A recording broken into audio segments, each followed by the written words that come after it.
ચણિયો સીવવાનો છે. લંબાઈ બધી થઈને 36 છે. આપણે ચણિયાની લંબાઈ 36 રાખવાની છે. આપણે કલીવાળો ચણિયો બનાવીશે તો ઉપરની લંબાઈ 7 રાખશું, 11 રાખશું, નીચેની લંબાઈ 11 રાખશું અને આપણો 6 કલીવાળો ચણિયો થશે.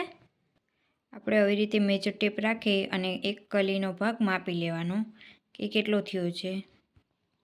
હવે આપણે બીજી કલીનો માપ લેશું. એ વચ્ચેની મોટી કલી હોય, મોટી કલીમાં ડબલ રાખવાનું, કેમ કે 2 કલી જોડ થાય ત્યારે મછલી છે મોટી કલી થશે. હવે આ મોટી કલી છે તો આપણે 22 ઇંચ રાખશું.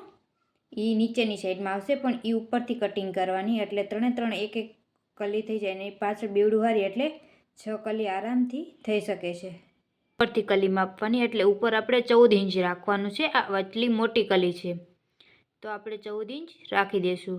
આપણે આ 14 ઇંચનું ટીક કર્યું. ટીક કર્યું પછી આપણે અહીંયા 14 ઇંચ માપી, 14 ઇંચ થઈ ગઈ.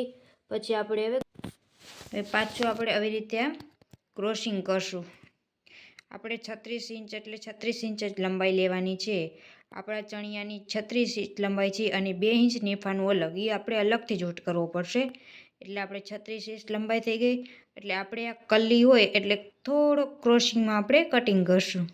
આપણે જો આ થોડો ક્રોસિંગમાં ભાગ રાખ્યો છે અને આપણે આ એક્સ્ટ્રા કાપડ વધેલું છે. આપણે અહીંયા પણ 7 ઇંચની કલી કરી છે, બરાબર. અને આ આપણું 3 ઇંચ એક્સ્ટ્રા કપડું છે એટલે આ આપણે કપડું બહાર જવા દેવાનું છે.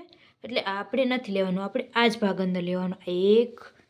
આ 2 કલી થઈ અને આ 3 કલી થઈ. 3 કલી થઈ જાય એટલે આપણે 6 કલી થઈ જશે.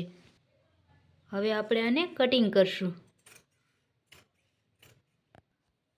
હવે આ આપણે સાઈડનો ભાગ છે એ નેફામાં જવા દઈશું એટલે આને કટિંગ કરી શકીએ આપણે.